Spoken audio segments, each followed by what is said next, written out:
It's been a year since I delivered this speech, and my wife Jill, who's with me tonight, was worried how I do.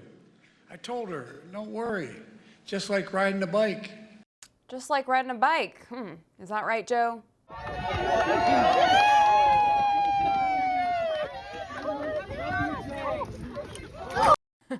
Perhaps he should have said it's as easy as walking upstairs or exiting a stage.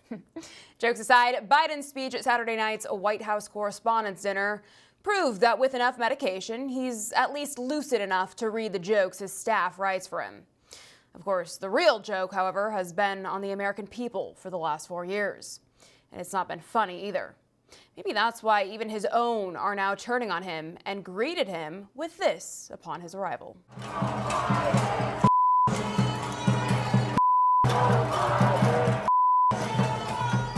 How's that for 81 million votes?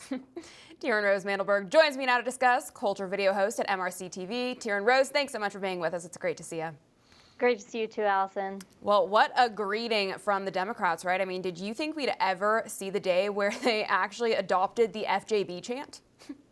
I really didn't think I'd see the day where they adopted that chant, but I can't say I'm surprised. You know, look at what you said is the joke that we have currently running our country, saying Sleepy Dawn, trying to make the joke that we have against him be about Donald Trump. And you did a good job in pointing out the fact that he did a great job reading the script that his staff wrote for him, because there's no way that Biden is cognizant enough to be able to come up with jokes like that.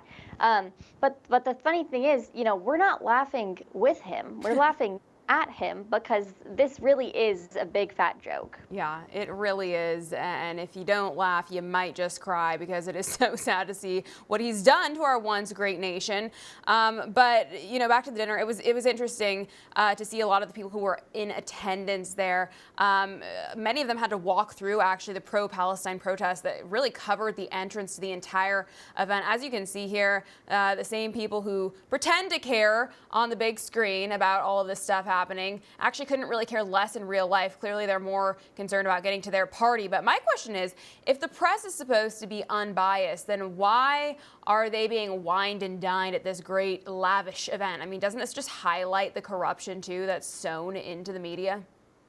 Oh, yeah, absolutely. You know, this Correspondents' dinner was set up to honor these people and to give Biden the chance to thank them for all of their journalistic avenues that they've conducted. But this is pointing out with the pro-Palestine protesters outside the event and their very clear distaste with all of those journalists and celebrities showing up. You know, it's just pointing out that people are waking up to it, and they're saying, it's clear that the Biden administration and all these people are really just caring about themselves. They're caring about getting to this dinner and getting wined and dined and having a couple laughs and drinks and things like that. But they clearly aren't caring about and people, no matter what side you stand on with the Israel-Palestine conflict, you know, lives were lost regardless. And these journalists are clearly just rushing through trying to get to their dinner, because that's really all they care about. Yeah, I think it's a beautiful representation of where their priorities truly lie. It's all a big scam. They don't care about any of these people. So hopefully, at least, you know,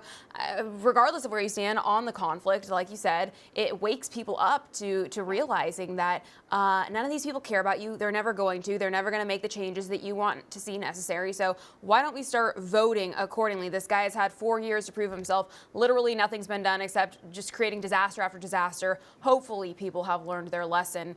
Turning back to Biden, it seems as though his meds wore off not long after he gave his introductory scripted speech. As you can see here, he is really struggling to even eat. I guess, you know, it's hard when Jill isn't sitting next to him to chew up his food and spit it back into his mouth so he can eat like a little baby bird. I mean, how sad is this? Yeah, it really is sad, truly. You know, he was pointing fingers at Trump, saying he's a 6-year-old, but I'm thinking to myself, a 6-year-old could probably put salad on his fork. You know, it's fun to joke about, but it really is sad. You know, this man is clearly not competent and he is not fully able-bodied, and so it breaks my heart that this is somebody who the left is still saying, yes, let's vote for him and we love him and he's fully sober-minded and completely cognizant of what's going on, because clearly that is not the case. Absolutely, it is clearly not the case, and yes, you're right, it is just so sad. It's easy to make fun of, but no, this guy is literally responsible for the destruction of our country, partially, depending on who you say is running things, but Yes. you know, he does play a role for sure. Before we are out of time today, I saw this great clip. This is from 2014, a throwback to the White House Correspondents' Dinner an entire decade ago, where the entire night was actually dedicated to roasting Joe Biden. Let's watch that one. The Vice President isn't here tonight, not for security reasons. He just thought this event was being held at the Dulles Airport Applebee's. Yes, right now, Joe is elbow deep in jalapeno poppers and talking to a construction cone he thinks is John Boehner. Also true. It's crazy to think that Joe Biden is only one heartbeat away from no one taking him seriously as president. Even Obama was laughing. Again, this is 2014, but isn't this just so telling? I mean, Joe Biden was a big joke back then, just as he is today. Does anyone actually legitimately believe that this geriatric fool is truly running the country?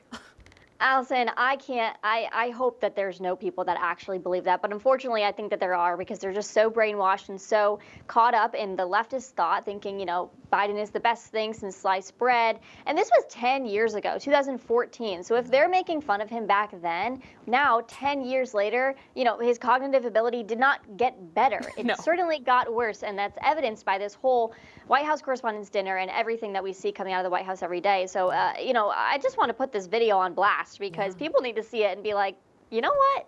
We were right back then about how much of a joke Joe Biden is, and how he really is today, too.